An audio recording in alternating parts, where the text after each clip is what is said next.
함께 기도하겠습니다. 하나님, 오늘 이 시간 6월의 의미를 좀 더 깊이 살피려 합니다.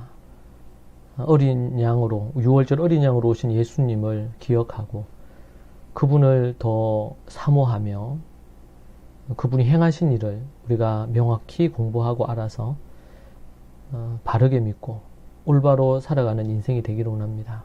주께서 도와주시고 인도해 주옵소서. 예수님 이름으로 기도합니다. 아멘. 출애굽기 12장 3절로 14절의 말씀을 보겠습니다. 너희는 이스라엘 온 회중에게 말하여 이르라. 이달 열흘에 너희 각자가 어린 양을 잡을지니 각 가족대로 그 식구를 위하여 어린 양을 취하되 그 어린 양에 대하여 식구가 너무 적으면 그 집의 이웃과 함께 사람 수를 따라서 하나를 잡고 각 사람이 먹을 수 있는 분량에 따라서 너희 어린 양을 계산할 것이며 너희 어린 양은 흠없고 1년 된 수컷으로 하되 양이나 염소 중에 취하고 이달 19날까지 간직하였다가 해질 때에 이스라엘 회중이 그 양을 잡고 그 피를 양을 먹을 집 좌우 문설주와 임방에 바르고 그 밤에 그 고기를 불에 구워 무교병과 쓴 나물과 아울러 먹되 날 것으로나 물에 삶아서 먹지 말고 머리와 다리와 내장을 다 불에 구워 먹고 아침까지 남겨두지 말며 아침까지 남은 것을 곧 불사르라.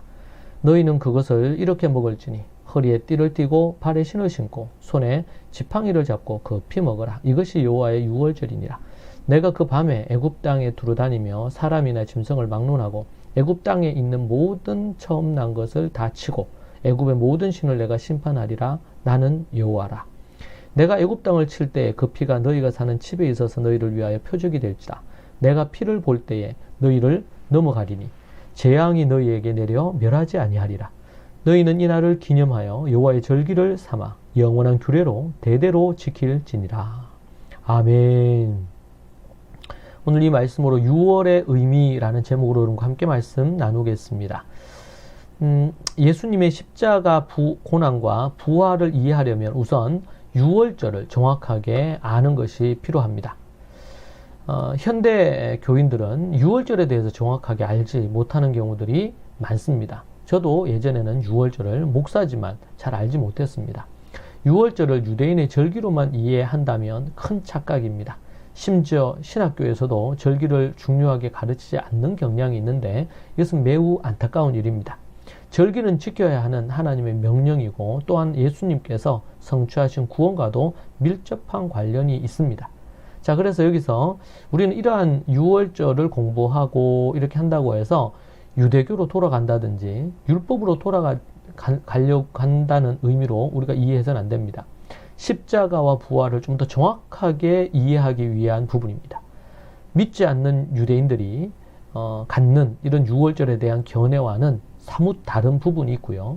예수님을 믿는 유대인이라 하더라도 지나치게 6월절에 머물러 있고 십자가와 부활이 중심이 되고 실체가 되도록 만들지 않는 이들도 있습니다.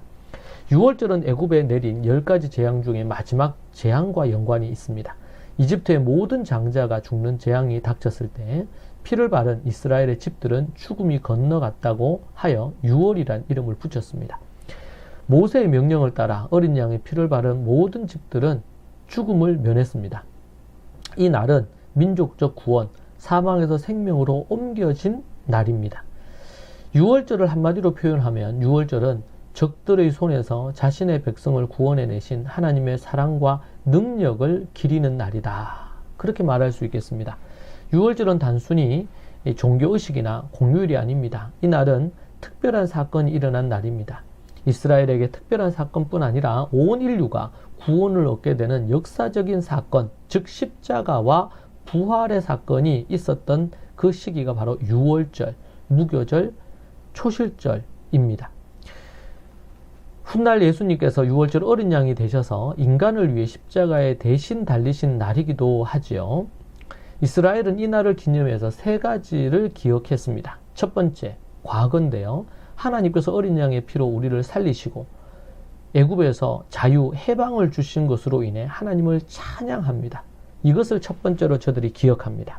자유와 해방, 저들을 살려주셨다, 죽음에서 건져주셨다 라는 과거의 사건입니다. 두 번째, 현재입니다.